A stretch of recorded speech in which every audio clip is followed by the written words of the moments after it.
नमस्कार, मैं हूं संजय राय और आप देख रहे हैं सत्य न्यूज। जैसा कि आप सभी जानते हैं कि सत्य न्यूज प्रतिदिन किसी न किसी नए मेहमान से रूबरू कराता है। इसी कड़ी में आज हमारे साथ युवा नेता सह समाज सेवी अभय विश्वास भट्ट जी से आज कई मुद्दों पर आज बातचीत होगी। अभय जी, सत्य न्यूज में आपका स्वागत है। जी नमस्ते। आपके और आपके दर्शकों को मेरा सादर प्रणाम। अभय जी, गांव से निकल करके और शहर में आकर के इतनी राजनीति की दुनिया में इतनी लंबी पकड़ कैसे हासिल किया आपने? देखिए, राजनीति की अभी पकड़ मजबूत नहीं हुई है, उसके प्रयास चल रहे हैं। और जो भी प्यार स्नेह लोगों का मिल रहा है वह व्यवहार का ही देन है। आदमी जब आप दूसरे का इज्जत करेंगे, दूसरे को मान सम्मान देंगे तो निश्चित रूप से आपको भी मान सम्मान मिलेगा।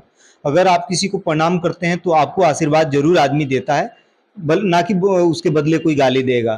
तो जैसा आपका व्यवहार होगा, जैसे आपके आसपास लोग रहेंगे, वैसे ही माहौल में आप ढलते चले जाते हैं और आपका सर्कल बढ़ता चला जाता है।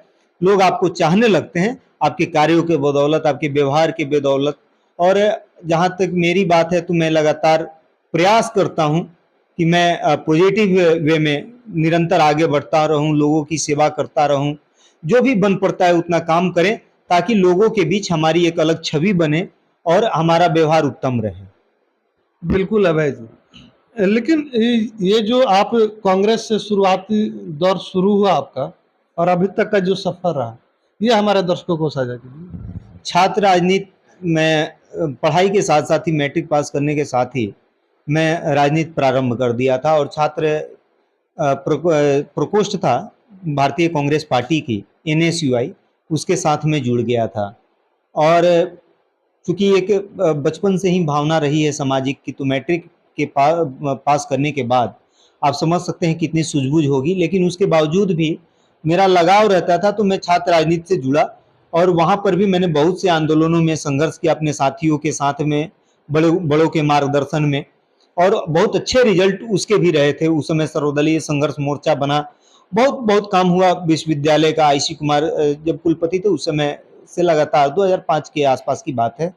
उसके बाद मैं अखिल भारतीय राहुल गांधी ब्रिगेड का बिहार प्रदेश की तरफ से सलाहकार समिति का मेंबर भी रहा अखिल भारतीय राहुल गांधी ब्रिगेड में, जिसके मुख्य संरक्षक छत्तीसगढ़ के पूर्व मुख्यमंत्री स्वर्गीय श्रद्धेय अजित जोगी जी थे।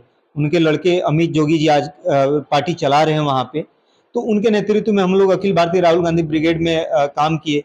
इस दरमियान हमारी पढ़ाई भी निरंतर जारी रही और दो दो जगह जॉब भी मिली कॉन्ट्रेक्चुअल गवर्नमेंट में। लेकिन हमें बाहर की नौकरी रास नहीं आई, तो मैं छोड़ करके पुनः बिहार आना चाहा। और जब बिहार आया तो यहाँ पर कांग्रेस बहुत कमजोर स्थिति में थी उस समय। तो हमने हमारे एक लोजपा के प्रदेश अध्यक्ष हुआ करते थे मौलाना गुलाम रसूल बलियावी साहब, तो उनसे हमारी बातचीत अक्सर हुआ करती थी। तो उन्होंने कहा कि मैं जनता दल यू ज्वाइन कर रहा हूँ और बिहार में इसी के अभी भविष्य है। 2009 के आसपास की बात है। तो हम उनके साथ जनता दल यू में बहुत कम लोग थे उस समय ज्वाइन करने वाले, उनके साथ तो बहुत लोग थे लेकिन आरा से एकमात्र हम ही थे जो उनके साथ थे। और मंच पर मुझे जहां तक याद है कि 9 आदमी जनता दल यू के कार्यालय में गया था ज्वाइन करने मंच पे। उसमें बलियावी साहब ने मुझे भी ले गए और हम लोग माननीय मुख्यमंत्री नीतीश कुमार जी के समक्ष जनता दल यू को ज्वाइन किया था।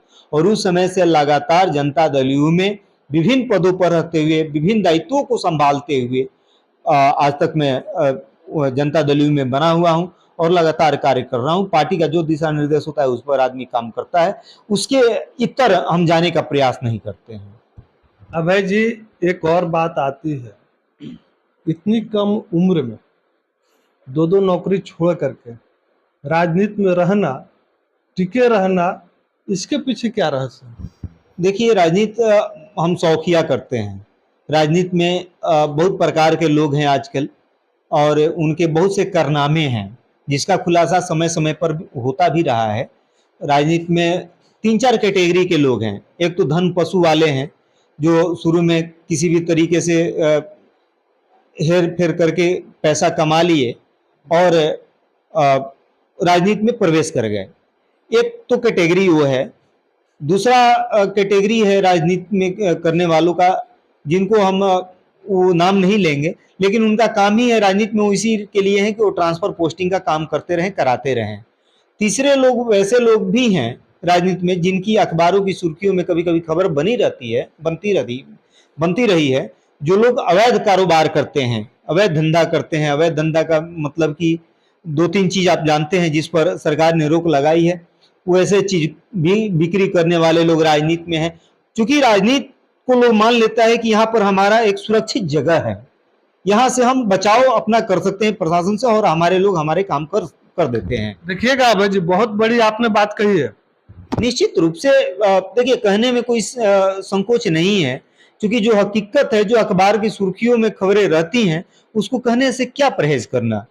और आम जनता के बीच में भी यह है कि वैसे लोग ही हैं आजकल राजनीति में, और यही कारण है कि अच्छे पढ़े लिखे लोग राजनीति से दूर होते जा रहे हैं। वो नहीं चाहते कि राजनीति में आए, क्योंकि यहाँ पर एक दबंगई की प्रवृत्ति रही है, माफियागिरी की रही है, जो बिहार की यह सब गिरावट 1974 का जो आंदोलन हुआ, उनके अनुयायी लोग जब जब राजनीति में आए, खास करके मैं बिहार के संदर्भ में जहां तक मैं जानता हूं, उसके बाद से ही यह राजनीतिक गिरावट आती चली गई, और आपराधिक जगत से जुड़े लोग भी राजनीति में प्रवेश करके मुख्य धारा में आने का प्रयास किए। हालांकि यह एक अच्छा पहल भी था कि अगर अपराधी जगत के लोग अगर राजनीति में आते हैं, मुख्य धारा में आना चाहते हैं और मार्फत उनका राजनीति हो, तो यह भी गलत नहीं है, लेकिन राजनीति में उनको टिकट नहीं मिलना चाहिए था। और अगर टिकट मिला तो इसमें पार्टी की गलती नहीं, जनता दोषी है कि वो उनको वोट क्यों दिया। और अगर वोट दिया, इसका मतलब कि जनता के नजर में वह व्यक्ति कहीं ना कहीं से सामाजिक रहा है, कहीं ना कहीं से जनता के लिए फायदेमंद रहा है, कहीं ना कहीं जनता के लिए काम करने वाला रहा है, तभी जनता वैसे लोगों का चुनाव करती है। तो राजनीतिक गिरावट जनता ही पैदा की है, जनता के द्वारा ही राजनीति में गिरावट लाई गई है, जहां तक मेरा मानना है। क्योंकि अगर जनता वैसे लोगों को अगर अपना मत नहीं देती, तो ना वो विधायक बनते और ना उनका कारोबार फिर आगे बढ़ता। होता क्या है कि जैसे ही कोई एक लोग किसी भी चीज में अगर सक्सेस होता है, तो वही लाइन लग जाती है, चाहे नौकरी हो या राजनीति हो। तो राजनीति में जब एक दौर आया जिसमें माफिया जिसको कहते हैं हम लोग, डॉन लोग, उनकी प्रवेश हुई और वो लोग विजयी होते चले गए, तो उसके बाद से उनका इसमें आने का सिलसिला बढ़ता गया। और वह बिहार की राजनीति की मांग भी थी, क्योंकि 1990 के दशक में लालू यादव जी की ने जो हालात पैदा किए, जो उन्होंने राज्य की स्थिति कर दी, खुलेआम अपहरण होना, उद्योग धंधे चौपट हो जाना। उसके पहले बिहार में बहुत कुछ उद्योग धंधा भी था जो बंद हो गया था। तो उसको रोकने के लिए जाहिर सी बात है कि जनता को भी कहीं ना कहीं वैसे ही लोगों का चुनाव करना था जो उनका मुंहतोड़ जवाब दे सके। और उसी के संदर्भ में माननीय मुख्यमंत्री नीतीश कुमार जी का बिहार में आगमन हुआ, और जनता दल की यहाँ सरकार भाजपा के साथ बनी, और ये दोनों पार्टियां बिहार में लगातार विकास के कार्य प्रारंभ की। और इन सभी चीजों पर जो पहले डर रहता था, पहले थाने में कोई नेता जाता था, 1990 के बाद की बात है, तो टेबल पर हाथ रख देता था, टेबल पर पैर रख करके बैठता था, थाना प्रभारी को कुछ नहीं समझता था। तो ये सब दौर था, तो उससे बचाव के लिए जनता ने वैसे लोगों का चुनाव किया। लेकिन उसके हालात आज दिख रहे हैं कि राजनीतिक गिरावट कितनी तेजी से हो रही है। अच्छे घरों के लोग, मैं तो यहां तक कह रहा हूं कि जो लोग राजनीति में हैं, जनता उनको इस नजरिए से देखती है कि शादी भी अपनी बेटी का उनसे नहीं करना चाहती है। इसका कारण कोई और नहीं है, जो राजनीतिक गिरावट है उसी का असर है। ऐसा नहीं है कि राजनीति में सब लोग उसी हिसाब के हैं, उसी तौर तरीके के लोग हैं। लेकिन क्योंकि हालात ऐसी पैदा हो गई है कि लोगों के मन में यह बैठ गया है कि नहीं, हम अपने बेटे को राजनीति में नहीं भेजेंगे। लेकिन समाज का दो नजरिया होता है। आज लोग कहता है कि भगत सिंह बहुत महान थे, हर घर में भगत सिंह पैदा होने चाहिए। जो भ्रष्टाचार का दौर चल रहा है, उस भ्रष्टाचार को समाप्ति के लिए क्रांतिकारी लोगों की आवश्यकता है। आप अच्छे अच्छे लोगों से बात करेंगे तो वो कहते हैं, लेकिन जैसे ही उनसे कहेंगे कि आप अपने बेटे को इसमें भेजिए, वो समाप्त करवाने में मदद करेंगे, कहेंगे नहीं मेरा बेटा नहीं, वो अभी बच्चा है। यानी हालात यह है कि भगत सिंह पैदा होना चाहिए, हर घर में पैदा हो, लेकिन हमारे घर में नहीं, बगल के पड़ोसी के घर में भगत सिंह पैदा ले, ताकि बर्बाद उनका फैमिली हो, हमारा परिवार सुरक्षित रहे। तो जनता इसके पीछे कहीं ना कहीं मैं दोषी मानता हूं, ना कि इसमें कहीं कोई नेता दोषी है, ना कोई पार्टी दोषी है। एक बात और आती है कि परिवारवाद हावी होते चला जा रहा है।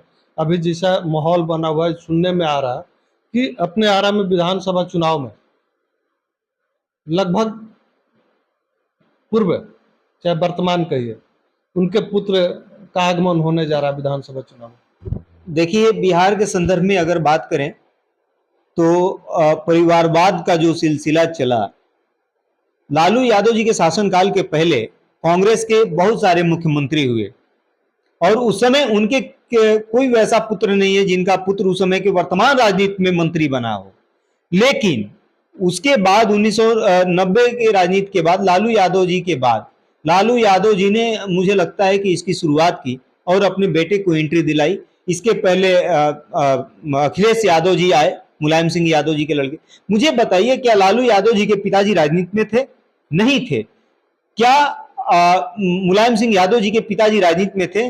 नहीं थे। तो जो क्षेत्रीय दल जब से राजनीति में हावी हुआ, तब से यह परिवारवाद पनपना चालू हुआ और परिवारवाद आया। उसी का परिणाम है कि सब लोग चाहता है, और चाहे भी क्यों ना, मैं इसको गलत नहीं मानता हूं, क्योंकि वह पार्टी तो है ही नहीं। राष्ट्रीय जनता दल कोई पार्टी है? राष्ट्रीय जनता दल एक परिवार की पार्टी है। जैसे आप कोई दुकान खोलते हैं, उसके वारिस यानी मालिक किसको बनाते हैं? अपना उत्तराधिकारी किसको बनाते हैं? आप किसी नौकर को देते हैं? नहीं देते। आप अपने बेटे के जिम्मे उस दुकान को लगाते हैं। तो यह लालू यादव जी की जो दुकान है वह कौन चलाएगा? उनके परिवार के लोग नहीं चलाएंगे। तो रामविलास पासवान जी की पार्टी जो बनी, वो पार्टी थी, रामविलास जी को लोग देख करके वोट दे रहे थे ना। तो रामविलास जी का अगर वारिस उसका उत्तराधिकारी नहीं होगा तो कौन होगा? तो जनता भी उसी पर मुहर लगा रही है। तो ये दुकान नहीं है, ये पार्टी नहीं है, ये दुकानें चल रही हैं।